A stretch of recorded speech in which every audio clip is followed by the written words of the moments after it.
Right, we should be live here.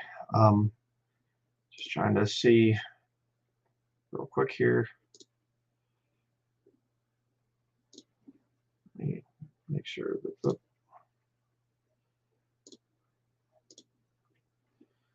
all right. How's everybody doing today? Hopefully well.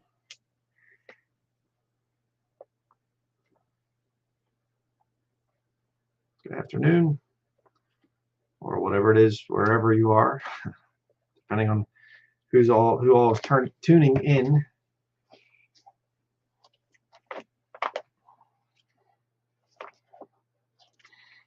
Good.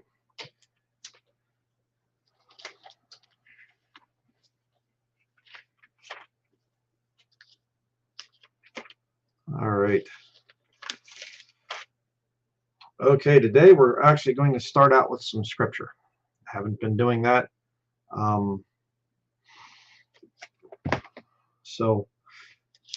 there's an important one here. The future of old paths living.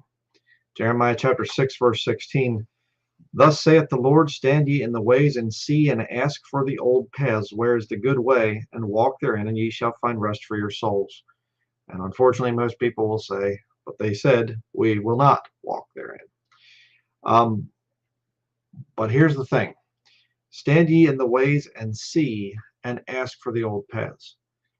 When you stand in certain ways and you're looking and seeing what things work, and you're praying to God and saying, what are the old paths? How can I simplify my life? That's very important. And that's going to get a lot more important as time goes by. Right now, we are not ready to go full on old paths, ancient ways of living back like they did in the first century. We're just not ready for that at this point in time. There's the structure still there, all the taxation, the electric grid, the food system, the people that are out there, whatever else, the vehicles, and there's a lot of things that there's just no way that you could go back to what our ancestors, the way that they would have lived. So I'm not saying that if you're not living that way, then you're somehow wicked or whatever. No, not at all.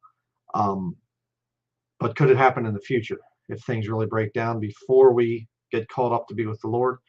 Could it happen in the future that we will go back to a very ancient, primitive way of living in order to stay away from the Big Brother control grid that's coming, that's being developed, all the Agenda 2030 stuff, the Great Reset, all the things that we're seeing that are just insane, and you just think, oh, wow, it really is going to be bad in the time of Jacob's trouble. But how much of it will we see before then? I don't know. And that's something that we all have to pray about. James chapter 1, verse 5 is one of the very important verses, true for anybody. Dispensationally, it's more towards a Jew in the time of Jacob's trouble, but very true, a very good thing for us as well. James chapter 1, verse 5, I'll read that verse quick. If any of you lack wisdom, let him ask of God, that giveth to all men liberally, and upbraideth not, and it shall be given him. If you lack wisdom, then you have to ask God to provide that for you. I can't tell you how many times I've made mistakes with off-grid living, I thought this would work, I thought that would work, and it did not work. We all have to ask for wisdom, have to ask for the old paths, and that's the future, and this of what we might have to face. Are there conveniences to being on grid? Sure, absolutely. We're having one of those conveniences right now, electricity and the internet and all the different things that we have in our more modern world. But the problem is those are going to eventually be used to enslave people. They already are, and that's the problem. And so I want to go over a couple points here, and I get the thing a lot from people, well, I can't go off grid, I can't do this, I can't live like that. Well, there are ways that you can, and I will explain. There are ways that you can ease into that lifestyle. So first and foremost, we have to understand that wisdom comes from God. Real true wisdom comes from God. It does not come from lost people that are into the New Age movement and whatever else, that are, green environmentalists, socialists or something like that. And you can look at some of what they do. I have, through the tiny home stuff that's on YouTube and whatever else. But ultimately, the real knowledge that we're looking for, it has to come from God, and not just the knowledge, but the protection from the Lord. A lot of people just think that, oh, we had the pandemic and now it's over, or close to being over, or it's endemic or whatever, and we're just going to kind of go back to the way the world once was. We're not going back. There will be no going back. With a lot of the things that are happening already, it's going to get bad. Let's just face it, it's going to get bad. When Jesus talked about the beginning of sorrows, he mentioned wars and rumors of wars. We're seeing that. Pestilence, and I don't think that's a fake pestilence either. I think it's actual real pestilence, bioweapon type of stuff and whatever else, and even disease and sickness that is going to come as a result of one of the other things, famine. That is coming, unfortunately, pretty quickly. I believe we could start seeing a lot of that this year, even 2022. So how do we get through this thing?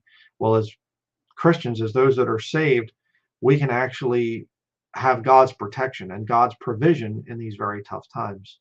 You see that all throughout the Old Testament, how God provided for certain prophets and men when Israel itself was being judged, and yet God would protect certain people and certain families. So we can have God. God is your greatest survival weapon, or whatever would you'd want to call it. God can protect you through this hard time. But there's a few things you need to remember. Okay, the old paths, the ancient ways. How is it that ancient people thrived without electricity? How is it that they were able to do that? Well, see, if you believe in evolution, then you'll say, well, they were primitive. I don't understand that. They just were kind of, they died when they were 30 years old or something like that, which is nonsense. Totally nonsense. There were some people that did die fairly young, but most of those were in the city, where it was very unsanitary and things, and they did a lot of things that were really dumb back then. But I mean, the history books, I don't trust the history books for a lot of the details, of how people once lived.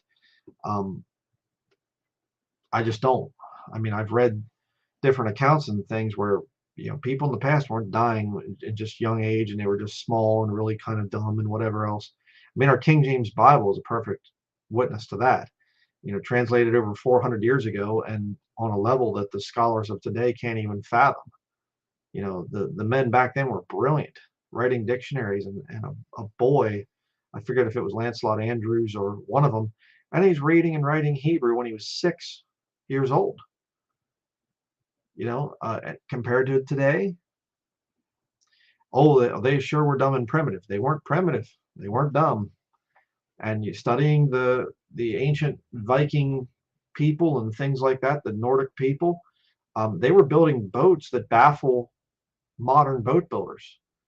How could these boats go so fast? They were really, and they barely, sunk into the water very much. They just went right on top of the water. They could take them up and through creeks and little small rivers going up in. They'd sail in, conquer attack, raid a village or whatever else, turn around and get out of there before they had time to reinforce and whatever else. They were incredibly intelligent in the past. I mean, look at the pyramids, look at Machu Picchu, down in South America there or whatever. Look at a lot of the things the ancient people did. They weren't stupid. They were not stupid. Just reading the Bible accounts and everything else, they were incredibly intelligent. They were able to do a lot, and that stuff is still there. It's those materials and things, they're all still there. I mean, even my grandfather on my mother's side, my maternal grandfather, Bernard Fry, and he was an expert in terms of identifying wild edible type of things and whatever else. I mean, he was raised with, they went out and they picked a lot of that stuff. I learned a lot of my wild edible knowledge of today from him, but he knew 10 times more than I know. And he could go out into the forest and he could just, oh, that's edible, that's not, this here, oh, this It's actually really rare here, and he'd find things that just blow your mind and tell stories of how this would work, and this amazing. And that's just, you know, 2 generations back from me. You look at the older generations and they knew so much more than the younger generations. What if you go back 500 years ago, 1,000 years ago? See, people have this weird mindset. Oh, they were primitive back then and we're smarter now. That's evolution philosophy. It's not true. Not at all true. So, oh, we're more advanced if we're on grid and we're all computerized and we have machines that do every little thing for us. No, you're not. You're not more intelligent if you do that. You're more dependent. And that's what the devil wanted to get for the end times. He wanted to get people dependent. Think about it. No man might buy or sell save he that had the mark. You have to have a little mark or something like this to go out and buy or sell. Why would you even care? Hey, let's make our own money. Let's go out and just say, well, we don't need to go to the store, need this or that, or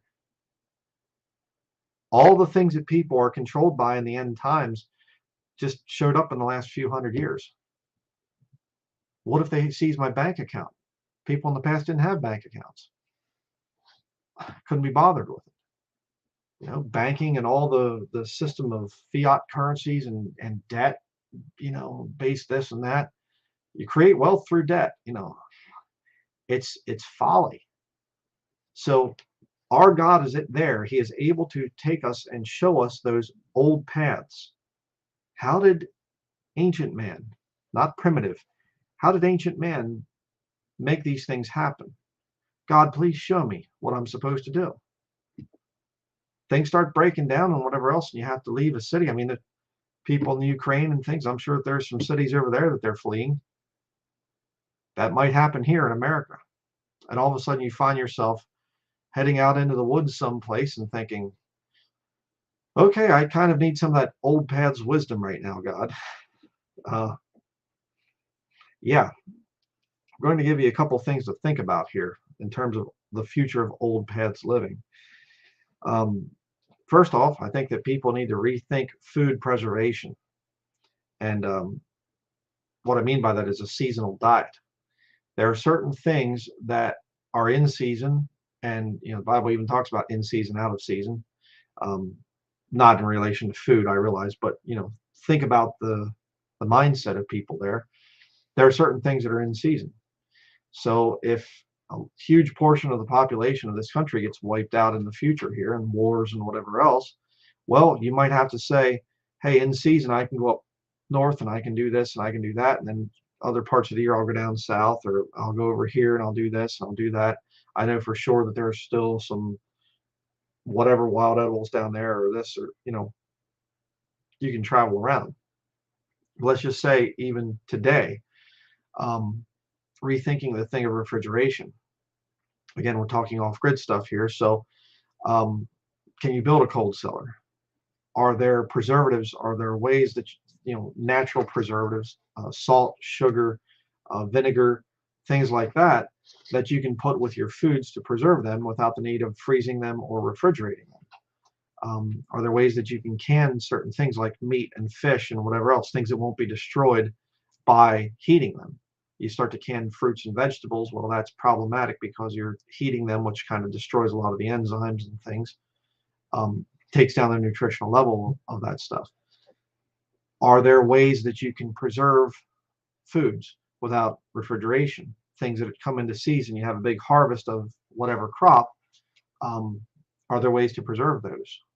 What about fermentation? Can you preserve through fermentation the things that are in season so that you have them in 3 months? Something to think about. Another one,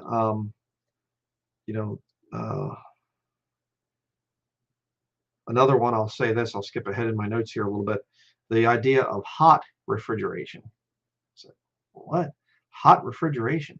Yeah, we've done some experimentation on this. And another thing that you can do, there was a hunting guide in this area, and he basically had a big stock pot, and he would go around. He had a trap line of, I think it was 110 miles that he would travel in the winter, and he would go and he would check his different traps. And if he caught, say, a beaver or something like that, he would skin it and things, and then he would take the meat and put it into his stock pot. Oh, I didn't catch one, so I'll go out onto the lake and do a little bit of ice fishing and catch a brook trout or whatever other kind of fish. And you take that in, you clean it and things, you drop the meat into the stock pot. Oh, here's some of this or some of that. I have some salt that I brought with me and some garlic cloves. I'll put that into the stock pot, and you just keep that stock pot going, putting more meat in or other things that you can eat.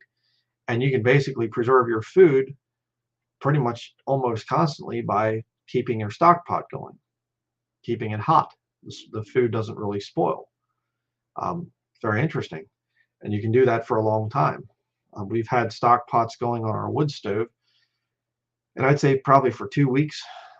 We just add a little bit more meat or add some more potatoes or add some more carrots or some more celery or whatever else, and you can keep that thing going. No refrigeration. You can keep it going for a while. And bone broth and whatever else in there, very healthy, extremely healthy for you. So another thing to think about, what did they do in the ancient times?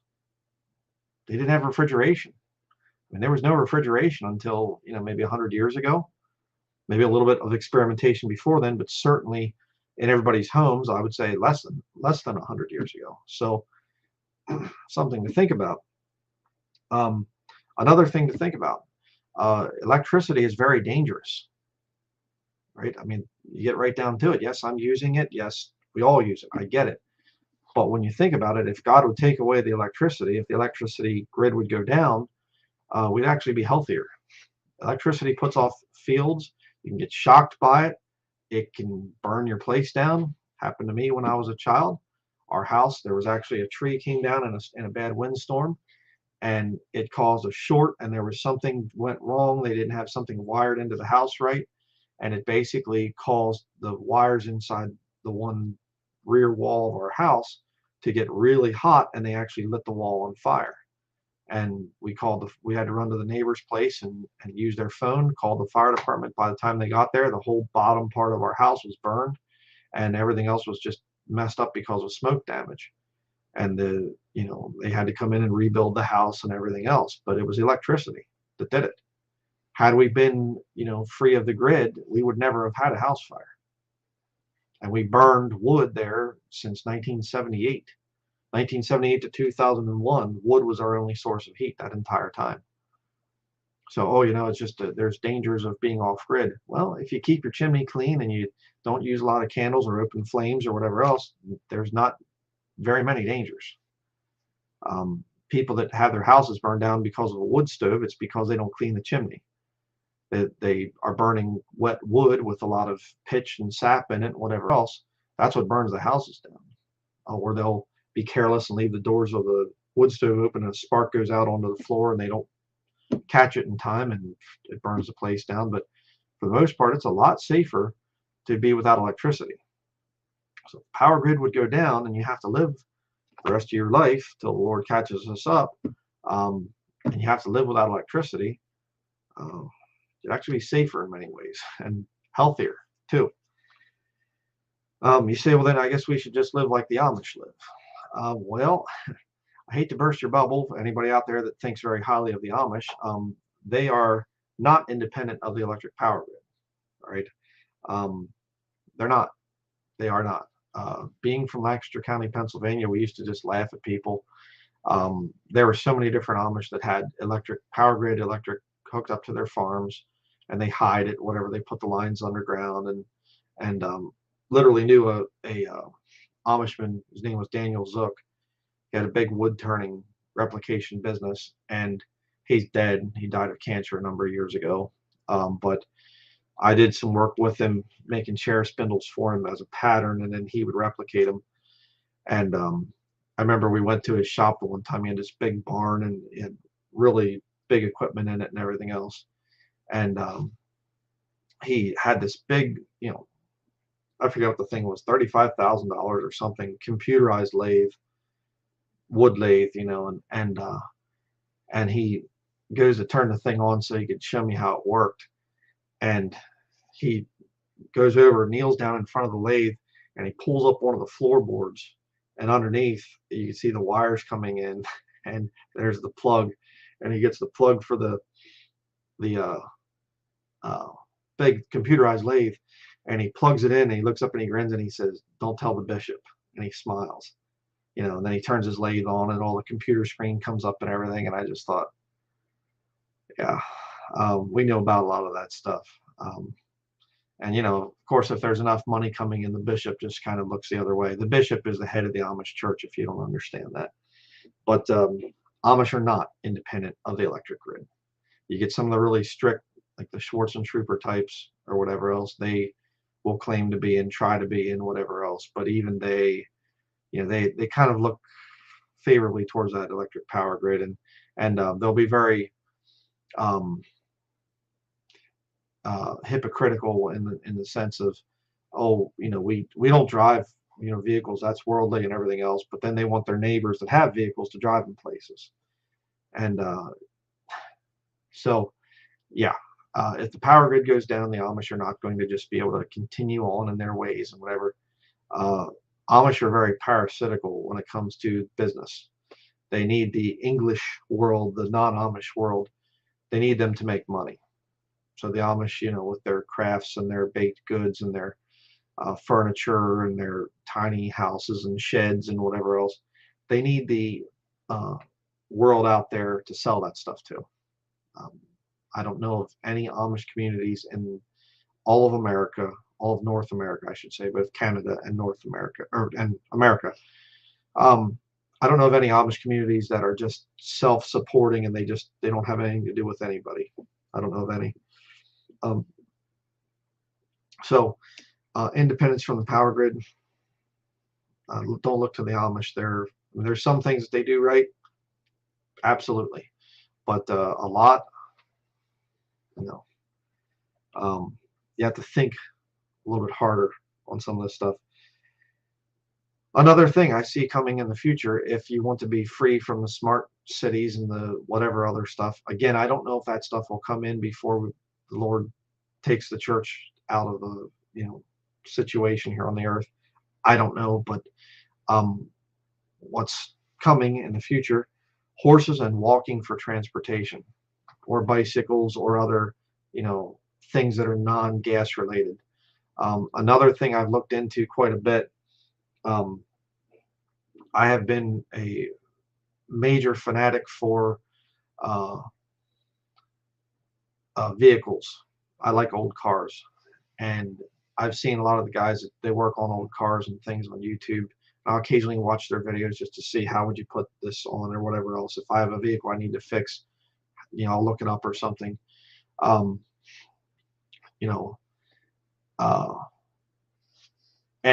I'm seeing a lot of these guys, and they're saying that the parts for the old vehicles are not very good quality, and they're putting mechanics. I mean, the guys with their auto mechanics, and they have a channel on YouTube or whatever, and they can they repair cars. And these guys are saying that they'll go to the car parts place and they'll have to buy 2 or 3 times the same part because it's not machined correct, because it's made overseas someplace.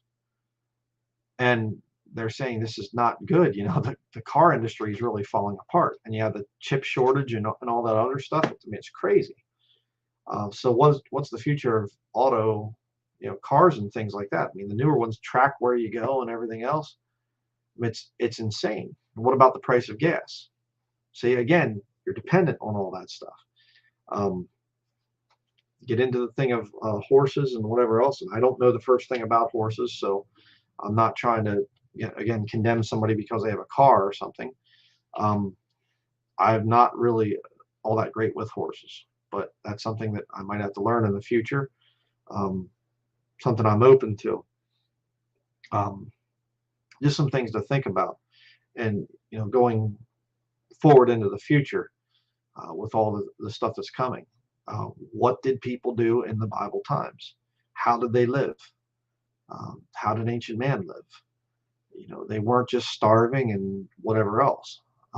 You might have to move to areas that have better food source or whatever else. Um, there's a lot of different options out there that ancient people did that require more work. And you say, well, that I don't, how are you going to have a horse right now? And how would you do this? And how would you do that? Well, yeah, like I said, it's not the time right now.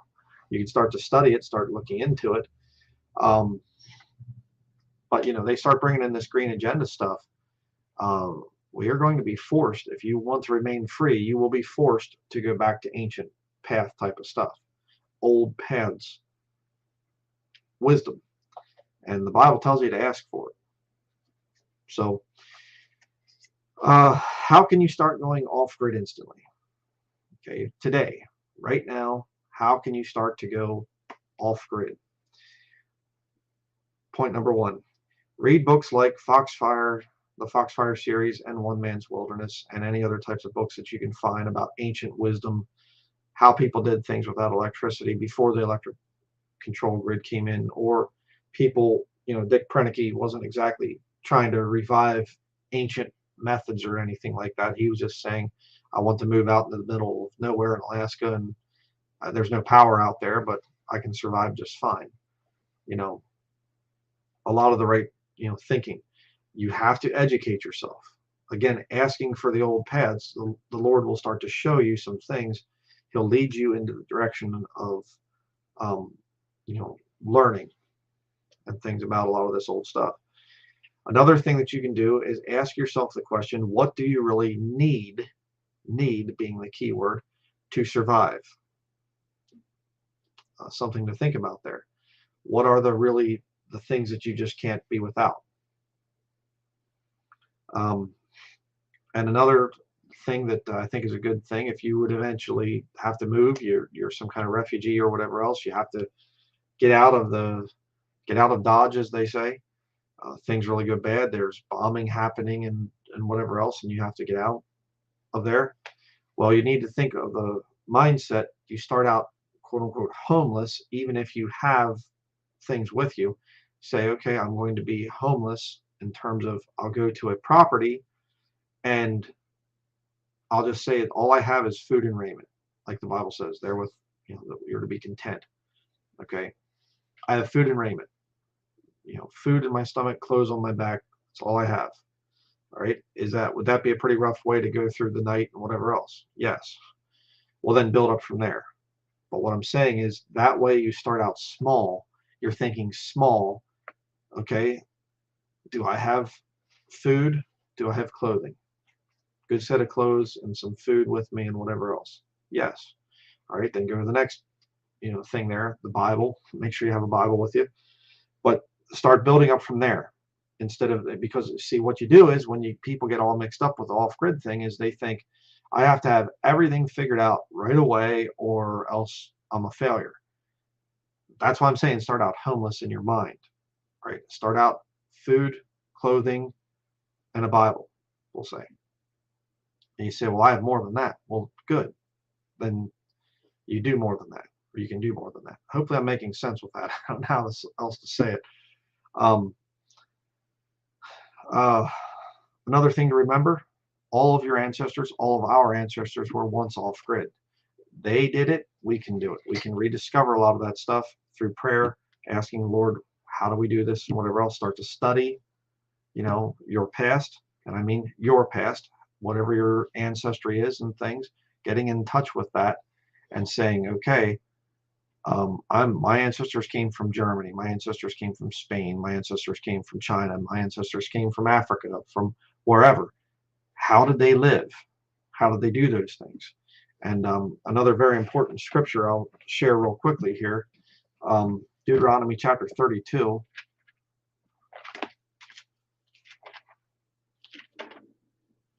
Deuteronomy 32, verse 8. When the Most High divided to the nations their inheritance, when he separated the sons of Adam, he set the bounds of the people according to the number of the children of Israel. I've yet to find really a good way to separate the nations into the 12 different boundaries there. But the whole point is, when you understand your ancestry, you understand that there's an inheritance there. God blesses certain people with certain skills and attributes and whatever else. I don't have the skills of somebody that lives in the Sahara Desert or something like that over in Africa.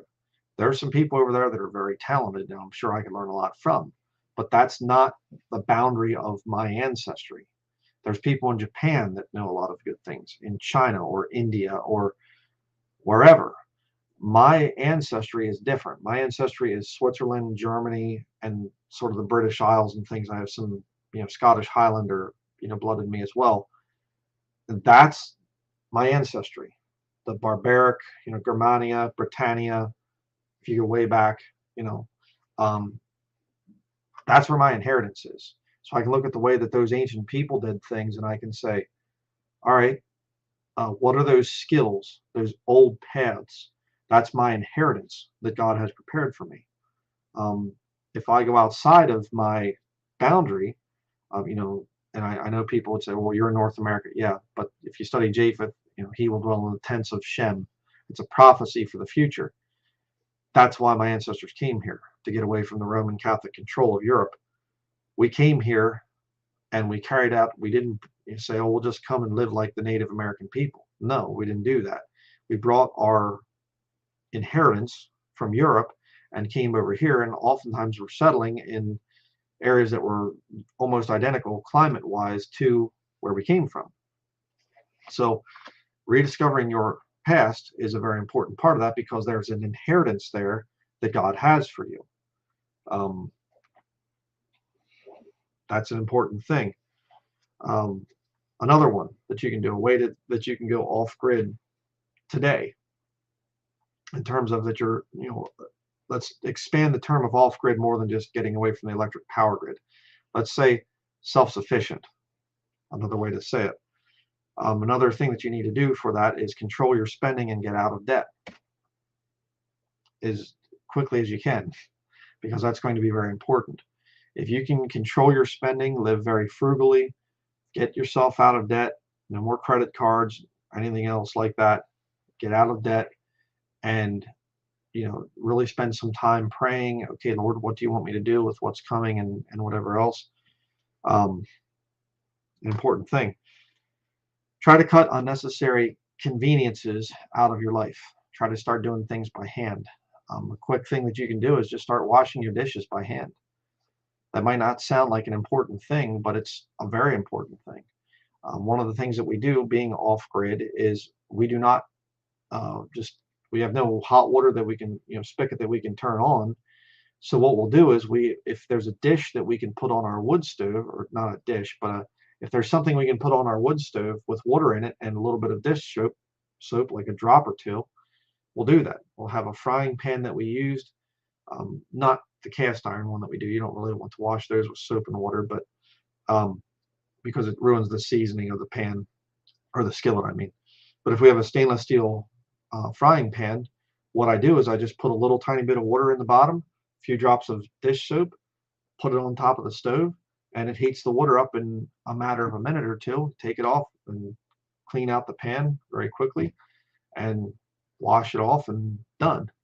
You can use a tea kettle to heat your hot water, instead of just sitting there with the spigot running and putting your hand in underneath and waiting until it finally heats up. If you have a wood stove or some other thing that's non-electric to heat your water, try doing dishes with hot water from a tea kettle, or putting it in a frying pan, or things like that.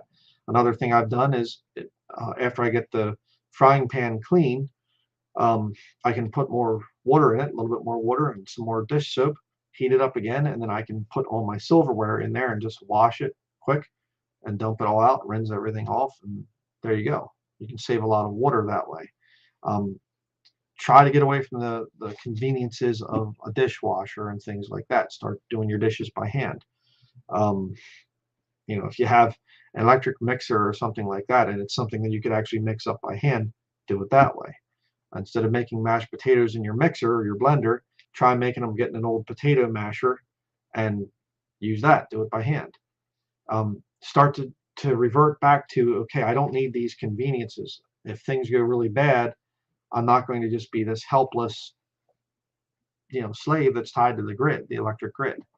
Start to do things more difficult, in a more difficult way. I mean, obviously, if you're, I'm not saying to go out and mow your yard with a pair of scissors or something like that, Just hopefully you know what I'm saying by that. Don't make it so ridiculous that it just doesn't make sense anymore. But try to do things the low tech way, the old fashioned way.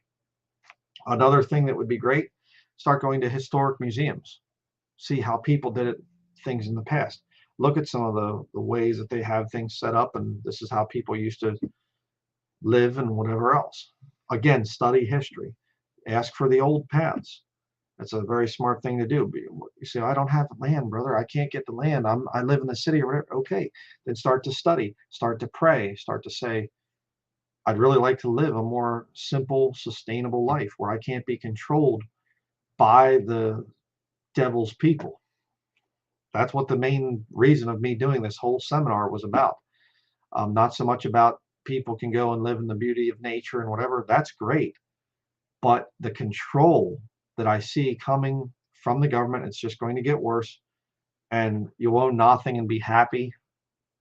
Yeah, okay, because I guess the rest of the world is just, they just take everything away from you, and there's just debt and whatever else. And so come on into the smart city, prison, and you'll own nothing in there, but you'll be happy because you'll get some kind of food that we give you and whatever else.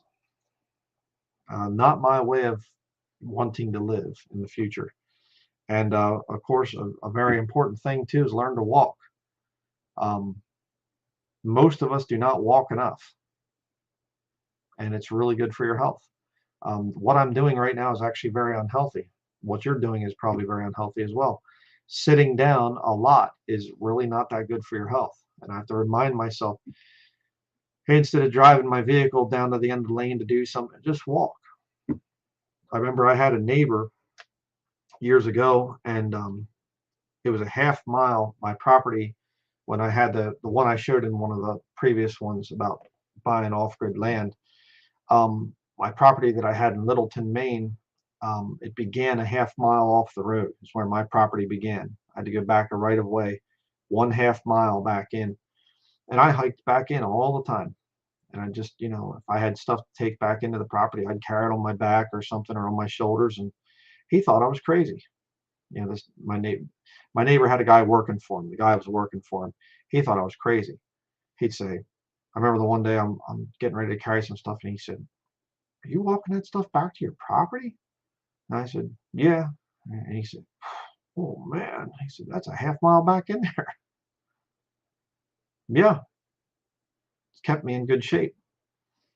I don't know where I'd be right now if I didn't make my body work really hard sometimes. It would be a bad thing. I am certainly would be suffering health-wise. So learn to walk. We have here in town, we have a post office down this way, and bank and a grocery store and everything. And a lot of times we walk. Most people in town will walk in things, and that's a great thing. So try to get more self-sufficient. Try to and pray.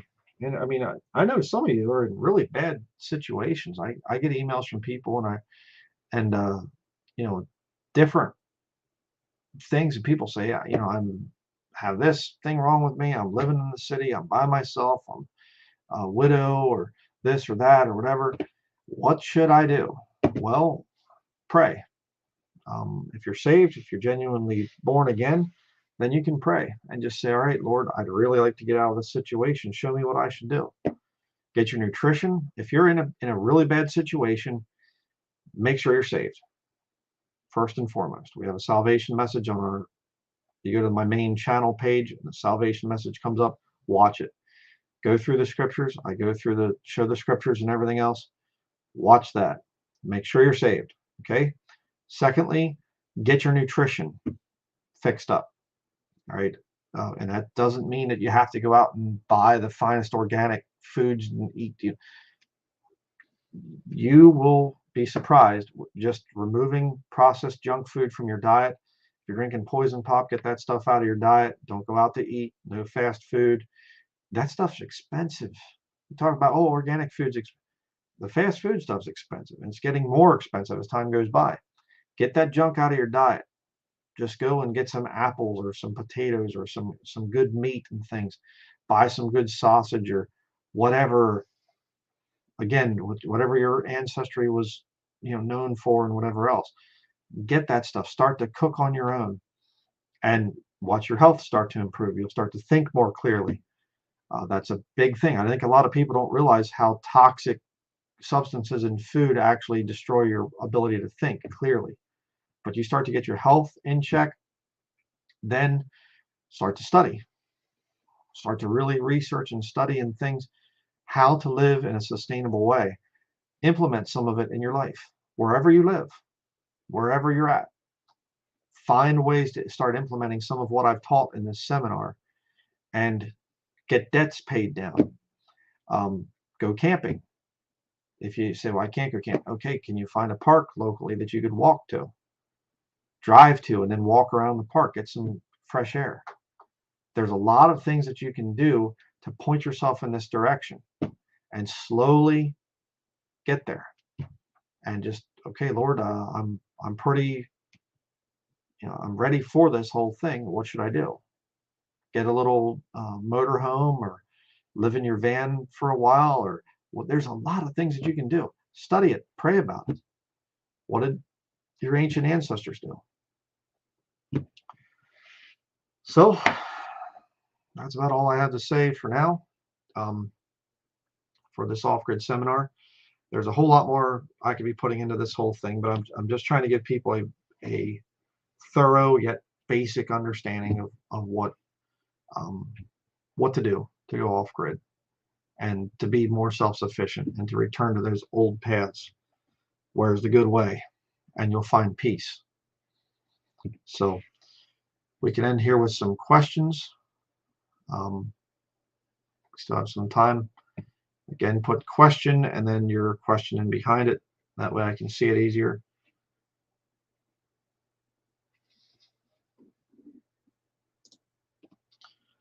Question: is it a sin to take martial arts classes like boxing or MMA?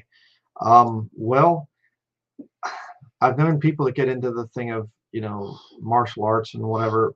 And my contention with it is you're basically training yourself not to hurt somebody. Because I remember my nephew was actually supposed to be sparring with a girl. He was just a boy, probably about 10 or 11 years old. And he was supposed to be sparring with a girl in his karate class. And they had all the padding stuff on their faces and gloves and all this stuff. And he punched her in the face and he knocked her out. And he was an 11-year-old boy. It wasn't, huge or anything, but they're fighting and he went bam and punched her in the face and knocked her out. And he got reprimanded for that. They're thinking, no, if you're in a fight, you're supposed to knock somebody out. So there's some weird stuff with martial arts. It was originally, basically dancing that they would do and whatever else. And then some guys said, hey, we could make money off of this. So I think it's not the best idea to get into it. Question: those living in the cities should have a bag with basic items and a portable tent if they have to leave for whatever reason. Yeah. I've spoken against the thing of bug out bags, because if you buy one commercially that has everything you need in it, it's just a bunch of junk that, will break and basically get you killed. But yeah, if you have, some things that you could really use and whatever else, make a backpack with things that you could just grab and go. Yeah, I think that's a good idea.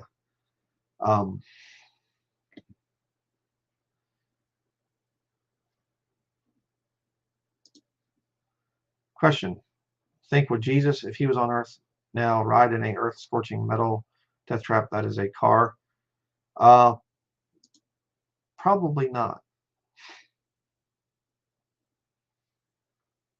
I think a lot of people from the Bible times, of ancient man, anybody from the ancient world would probably come forward and just say, I'm not getting in that thing. I remember I actually read a story the one time where they were taking people on trains, this first steam engines and things back in the 1800s, and I think they got it up to 10 or 15 miles an hour, and the people were scared to death. They thought that was just so fast, and you think, oh, they were so dumb. No, they actually were smarter, because how many people have been killed in high-speed crashes? So, but we just forget that. We just take it for granted now that you can go really fast. Um, but yeah, good point.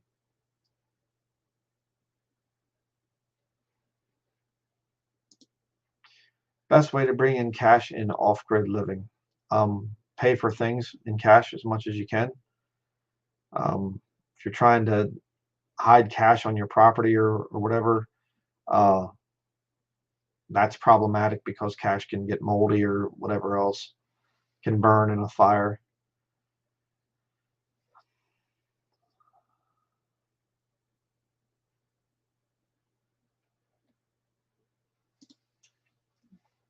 Question, would you be open to having a live debate with Robert Breaker to clarify everything with the claims against him and whatnot to see if he is saved or not?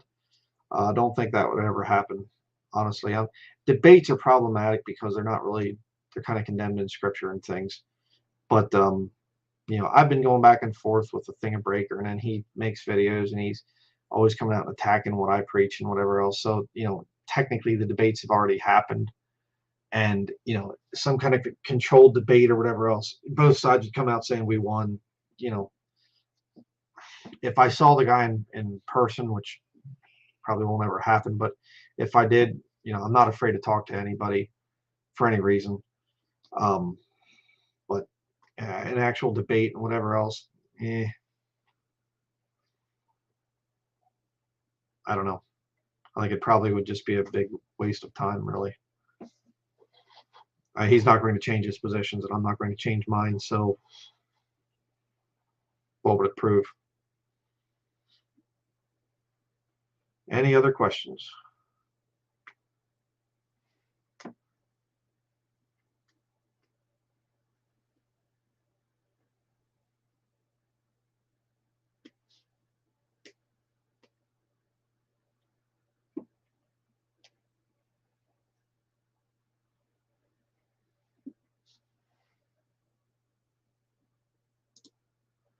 Question, what do you think about TikTok? I heard they use it to spy on people. Pretty much anything on the internet can be used to spy on people. Um, Question, are you still selling hard drives? Yes, I am. They're really starting to get scarce now, so I'll have to probably discontinue them eventually. But I used to be able to get 5 at a time. Now it's something like 2 at a time. So I still have a few in stock, but, you know, not that many. Having brothers that live off grid can be helpful in training. Yeah. Um, how high is gas in your area? It's $3.79 here in Cincinnati. Last time, which would have been Monday, I think it was right about $3.69 here. So I actually heard that when the 2008 crash thing happened, where there was really a big economic crash back then in 2008, is when gas hit $4 a gallon. So we're not far from that now, and we're a lot worse off. Is it better to live in a small town rather than a city if your family isn't ready to go fully off grid? Yeah, absolutely. You get out into the countryside and in a, any kind of an area where it's just a small little town or something. I mean, like I said, here in this town of Patton, there's, maybe 1,000, 2,000 people, something like that in this town. People have chickens in their backyards. So you couldn't do that in the city. So there are plenty of small towns with everything that you need, and you can walk to where you need to go and whatever else, and save a lot of money on fuel expense. Um, so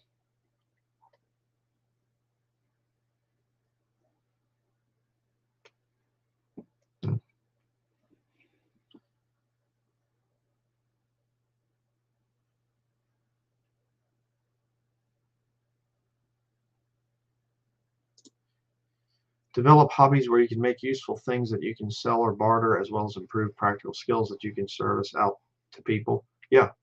Again, reading the history books of the area here, there were guys that were doing 4 or 5 different things for a living. I have one guy, he runs the one store in town, plus he's also the undertaker, plus he also does blacksmithing, plus he also farms, things like that. the men in the past had many different skills. It wasn't just I went to college and this is my training and that's all that I can do. No, they had a lot of different skills. So,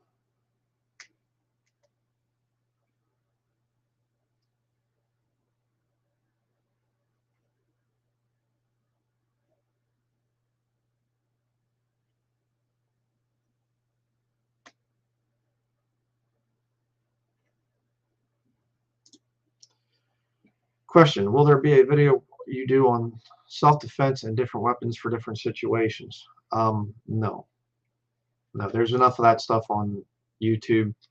Um, no, I don't need to. Um,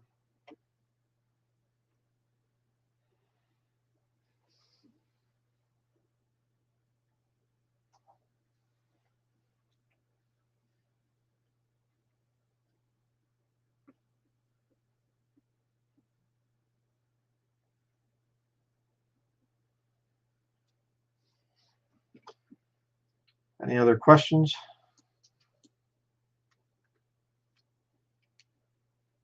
Oh, there's one, I guess. Okay. Thoughts on crypto? Um, there's a lot of problems with crypto, that whole thing. Just a simple thing. I've heard people say, well, they can seize your bank account, but they can't seize my crypto. Yes, they can. Um, and you have a power outage or whatever else, your crypto's not, you won't be able to access it. And then if the bank, the government comes through and says, you're not allowed to sell it or whatever else, there's a lot of things that can happen with that. Um, yeah.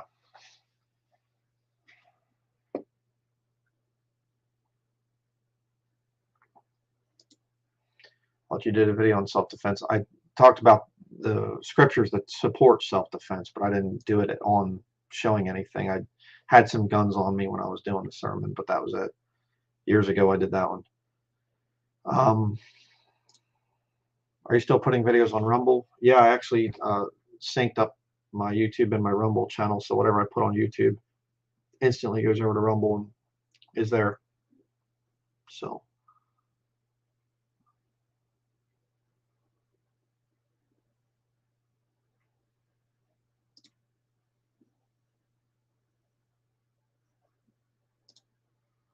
what's the fastest you've read through the Bible cover to cover? I don't think I ever have. Honestly, I read the Bible where the Lord leads me, and I've read through the Bible. I don't know how many times. I have no idea, but I don't just pick it up and okay, Genesis to Revelation, see how quick I can do this. I've just never believed in that because there are times that I'll be reading the Bible and my mind starts to drift and wander, and I will stop and say, okay, Lord, I'm sorry about that. And I'll go back and I will focus on what I'm reading. I've known, professing Christians, and they'll just go through and it's like a little bell they ding, ding, got through it again. They'll write it in their Bible or something, got through it, and they just go through as many times as they can. And I've just never been into that. I just, I'll go and I'll say, okay, Lord, where do you want me to study the Bible? And I'll go back. Proverbs is my favorite book in the whole Bible. There's just so much profound truth in that book. And then you get into the Pauline epistles. I love the Pauline epistles, obviously because it's written to Gentile believer like myself. But I study the Bible, the whole Bible. But if I'm doing a specific study, I might have to read through an entire book of the Bible to do that study or whatever. So it just kind of comes up differently like that. But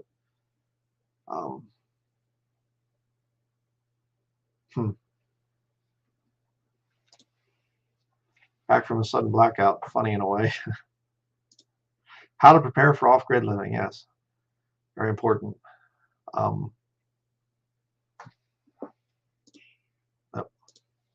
Are any of your solar panels from Harbor Freight? No, they're not. Ours are more the professional grade and whatever else, and we have, almost no problems with them. They're really good.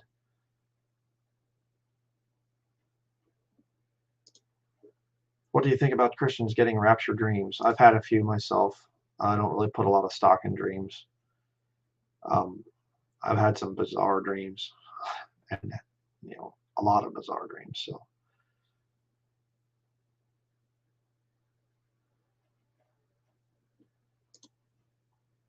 Have you ever read a chapter in the Bible and it takes you to another verse? Yeah, yeah. You think, oh, I wonder, what's that verse? How's that go? That it almost seems like it line up there. You look it up and yeah, okay, yeah, or oh, not quite, but oh no, the other verse I was thinking about. Yeah, the Bible. If you want to see, it's kind of an interesting way to look at this, but I believe that the Bible is a picture of eternity. How so? The cross references and scriptural tie-ins. It just goes and goes, and this ties into there, and that ties into here, and it just keeps going. It's like this endless thing that just comparing scripture with scripture. You just this verse and that one and this. There's just no end to it. I've seen that. It's just amazing.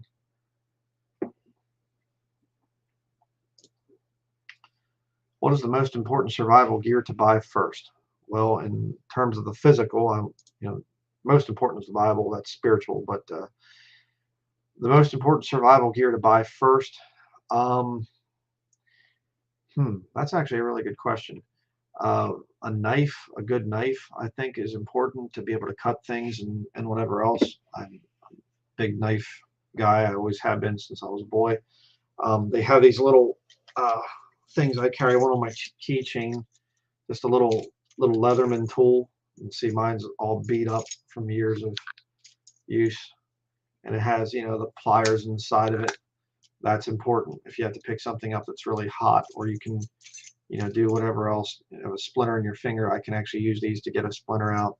Um, it has all kinds of little can openers and little pocket knife and scissors and whatever else on it. Those come in quite handy. I also carry a fingernail clipper there. I have a piece of leather cord wrapped around it because if I don't, the thing is it'll open up, then it's poking me in the leg and whatever else.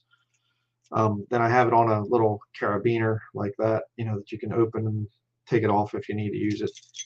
And so this set of keys right here is for my plow truck that I use in the winter months, but in the summer I can just take that off, then it's less keys to carry. Normally I would carry my flashlight I have a sort of a cargo pocket on my pants, but I have it in my vest right now. I have my vest on. I wear this thing pretty much all winter, and I just put a flashlight in, just a stream light flashlight, not really the best thing. As far as, how do you start fires or whatever, I don't really start fires that often. In terms of out in the woods or whatever, the primitive survival thing, I talked about that. But just the simple, basic, everyday carry things. You have flashlight, pocket knife, little thing that you can do stuff with, and whatever else. I don't carry a first aid kit with me or anything like that. But survival gear, you start out with the simple, basic stuff that you'll carry every day and use every day. And I used to think flashlights were so stupid. Why would you need a flashlight every day? Till I actually started carrying one, and then it was, oh wow, yeah, it is pretty useful as a tool. There's many times I can't quite see in something, and I'll just turn on my flashlight and look and see what is that, or if I have a splinter and I can't really see it too good, put the flashlight on it, and oh, there it is. So I could really go off on that thing, but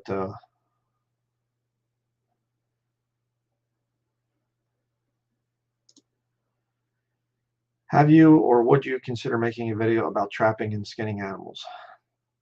No, I haven't really done any kind of video on that. Start showing guts and blood and whatever else on YouTube, and then my channel would get buried probably even deeper than it's already buried. No, I haven't done that, and again, other people have. So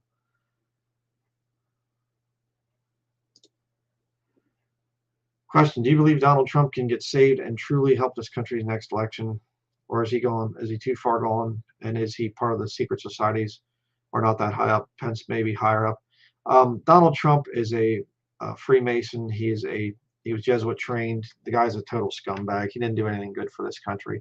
He was part of God's judgment on this country. pretty much all the politicians at this point in time are scum. America's getting what they deserve with very rotten leaders. But Trump isn't going to turn anything around. What is the easiest food to carry while camping or living off grid for first timers? Sorry if this was already asked. In one of the other live streams, we talked about pemmican, which is a really kind of you can make it with fish oil or peanut butter. Peanut butter I like a little bit more. Chopped up dried fruit, beef jerky, even shredded coconut and things like that. You put a lot of kind of high fat, natural sugar, not added sugar stuff, and you mix it all together, and it's really good for your energy if you're wanting to do that. I mean, there were literally times that I would be building and I would just have some water and some pemmican along with me, and that was enough to keep me going while working very hard. Do you use a cell phone? I'm getting rid of my smartphone for a button phone. No, I don't have a cell phone. Any type of cell phone, smartphone, flip phone, whatever. I don't have anything. Is it normal for a Christian to be discouraged and be attacked when praying? All the time. Yes. Your mind will wander. You'll get weird music coming in. Praying isn't just this peaceful little thing, and where it's fighting. It's warfare. So yes, you will be attacked while you're praying. New pastors at Hillsong. Not that I follow it. Any thoughts? No idea. I haven't checked into that.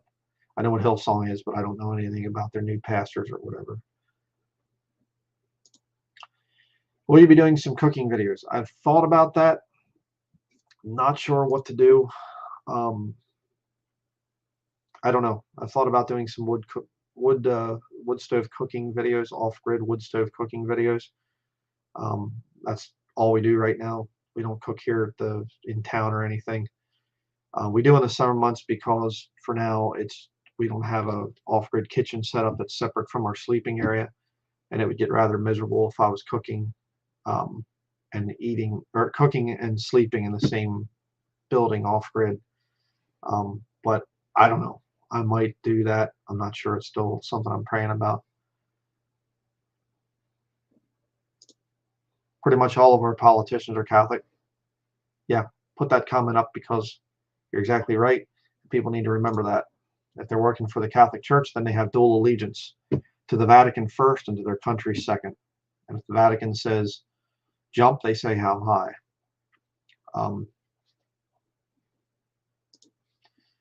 What's the best long-term food storage to buy? Well, the best and the easiest, there's different types of dried beans, but they're not the easiest to cook. The best ones would be something like oatmeal. Keep it in a dry area. Or also barley, couscous, rice, things like that. They will last pretty much indefinitely.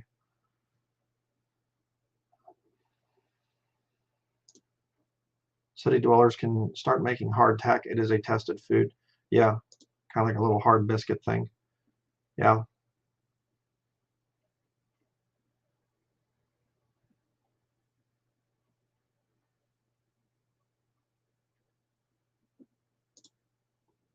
You're supposed to use tallow, which is purified animal fat, and pemmican. Yeah. Animal fats are the best. So, but peanut butter tastes better. Nut butters taste better.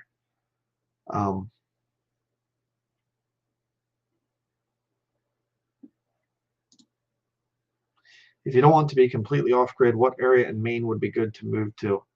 Well, that depends on what you're looking for. I mean, southern Maine down near the coast is beautiful. We thought about moving there before we bought our property. A lot of blueberries, the beauty of the northern Atlantic. I love it down in Washington County. Over sort of south west of us, Somerset County, there's a lot more wildlife than what we have up here.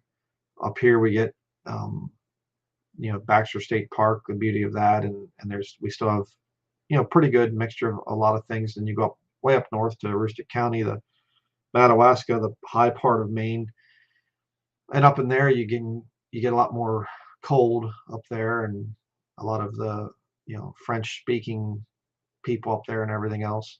Um, Southern Maine, you get down into the Portland area and whatever, there you have a lot more city down there, which is why I stay away from it. Um, there's a lot of different places that you can go in any state, not just Maine. What type of oil do you use for making mayonnaise? We stopped making mayonnaise. We don't really need it, so we just stopped making it. Um,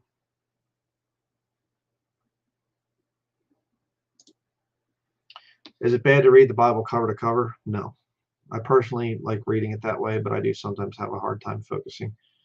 If you're just reading it to say, I've been through the Bible, X number of times, that's just pride. That would be the thing I'd warn about. But if you're reading it from cover to cover, that's not a problem.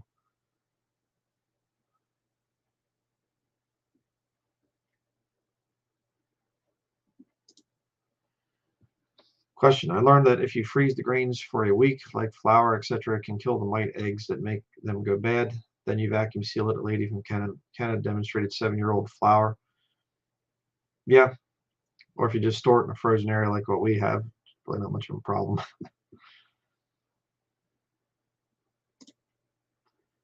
How's gas price in North Maine, where there's not much there?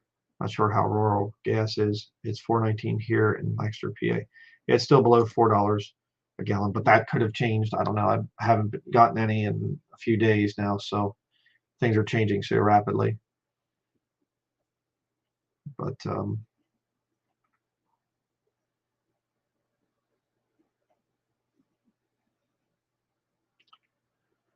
all right, well, we're over an hour here, and so I'm going to close down the off-grid seminar, I guess. And you're welcome to everybody out there that already said thank you for making these. Hopefully everybody out there has learned something, at least has been able to take away something from this series of videos that I did. We're going to be getting back to regular preaching and teaching of the Word of God. I have a few interesting videos I'm going to be doing in the future, some interesting sermon topics, things I need to preach on, and whatever else. And so if you can hit the like button, that would be great, just to make sure that the video can maybe reach some people or whatever else. Just pray for the channel. And another thing, to get around the algorithm stuff on YouTube, it really does help me if people can share my videos with other people. And that's something, YouTube's just not going to promote this channel. And that irritates me because, it's not fair. It's an unfair thing. And, you have Robert Breaker and Gene Kim. I proved that both of them are, using monetized, or they're not monetized. Well, they are monetized, but I'm saying they're using the artificial intelligence bots to inflate their channels. And, it's dishonest. That's the whole thing. It's dishonest. And you look at these guys and, where are the atheist websites attacking them? They're not there. So I remember years and years ago, some guy said, Brian, he said, with your quality of videos that you put out, just the scenery and all the other stuff, he said, you should have over 100,000 subscribers easily. And that was way back 2014 or something like that, when that guy said that to me. And it irritates me because it's they're lying, they're deceiving. And with YouTube, what they do to just keep this channel suppressed and everything else, and my videos, I've seen so many times my videos actually start to do pretty good, and then just boom, the views get cut off. My salvation message, it can't go through. Every time it goes up 200,000 range, I know it was over 200,000 views for a while, and it's brought back down under 200,000 views. I just think, come on, that's not, you're not being honest. Just, it's very dishonest. lying about this channel, and well, not, I shouldn't say lying, but I don't even know how you'd say that, how that they just keep me suppressed and things and delete people's comments. I'm not deleting comments and things unless you're putting links in or you have profanity. I usually don't delete people's comments. Um, so yeah,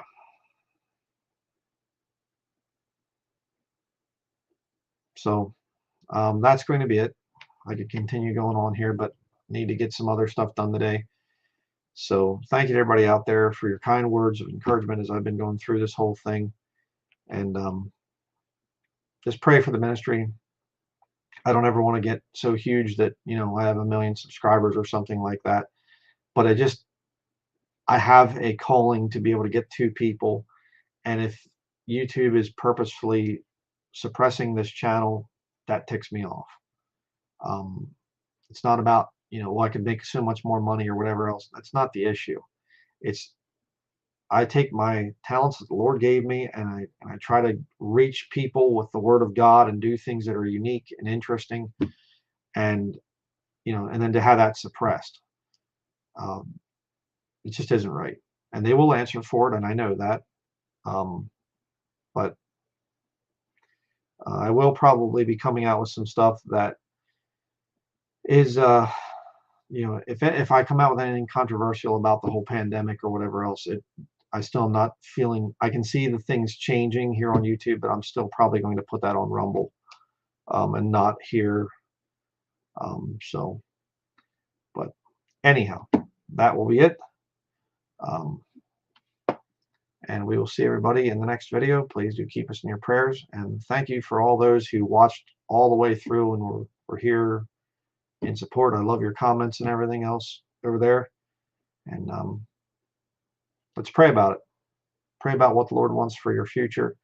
I don't want to see my viewers perishing with the lost because I didn't prepare you or tell you or whatever else. I don't want to see that. I care enough about people to tell them the truth. I'm not like the other preachers that just preach, just Bible stuff that you could figure out yourself and whatever else. I've always tried to um, experiment on us and things and see what works and see how you could prosper with your health and your relationship with the Lord and whatever else. That's what I try to do. And that's what this whole off-grid seminar has been about. So thank you to everybody out there, like I said, and we will see you in upcoming videos. Goodbye for now.